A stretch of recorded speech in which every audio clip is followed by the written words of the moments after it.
think about, though, if on Tuesday night, Mamdani wins as this socialist, far-left progressive, and Ciattarelli wins as MAGA adjacent, expanding Donald Trump's bloc in New Jersey, does that not tell us that the center of the Democratic Party is, what, dead?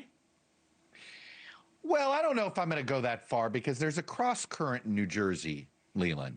And in fact, for what it's worth, I've never believed that Cheryl's had as big of a lead as some of the polling has shown. New Jersey has a history of the public polling underpolls Republicans more often. It's a tough state to poll. It's not like an intentional thing. But, you know, Ciattarelli in the last race, you know, going into the last week, all the public polling had it 7, 8, 9 points, and he only ended up losing by 3 or 4. So I only throw that out there because I think this is a very close race. But I think it's a close race for another reason, which is New Jersey actually is, when it comes to its governors, very much more like, you know, a Michigan, a Kansas, you know, even a Massachusetts that sort of about every 8 years says, you know what, it's time for the other party.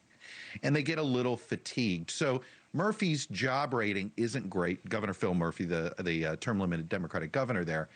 And I think if she loses, it's more of a reflection on the state and the perception of the state.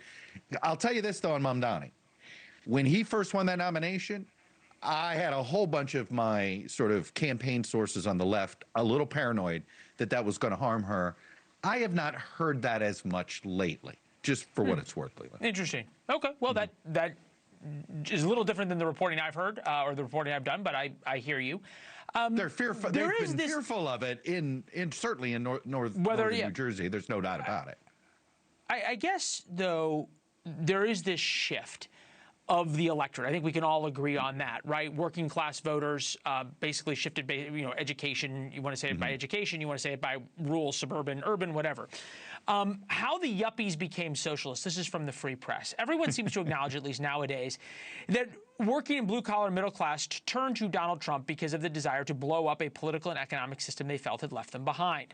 The great irony of the current political moment is that many of the people Trump's base holds most responsible for their declining fortunes, not altogether incorrectly, also increasingly feel left behind in the world they built for themselves. So do we end up now with the socialist and the MAGA types all against the elite cabal, if we want to call it that? Well, I think that has been what we've seen. You know, I've always where, you know, the Bernie Sanders primary voter of 16 ended up the Donald Trump general election voter in 16, right? You know, and you know, Joe Rogan was with Bernie before he was with Trump. So there's no doubt.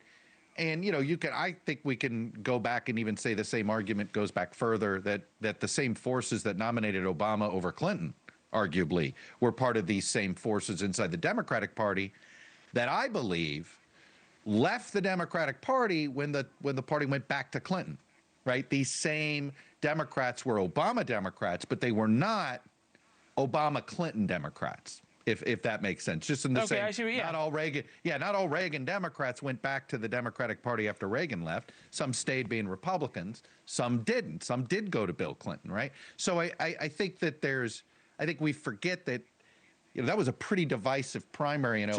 So what you're saying is that this keeps, the same group keeps moving back and forth, and it's the fight for that same group. It's this same group who just wants to, they do want to blow up the system. They said, we're going to try we're going to break a barrier. We're going to have an African-American president. Maybe he'll blow up the system. Okay, that didn't work. Okay, we're going to try this billionaire Gilded Age guy from New York. Maybe he'll blow up the system.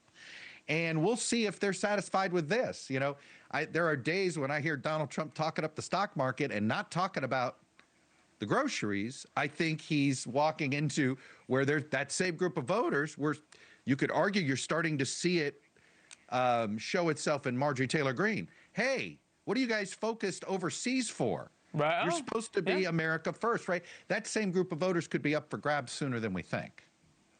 Well, I think the grocery bill voters, right? You know, we have some, you know, soccer mom voters. You always want to label them. If you want to call it grocery bill voters, those are the ones to watch. Chuck, always fun. I think you just coined a new political term there, Leland.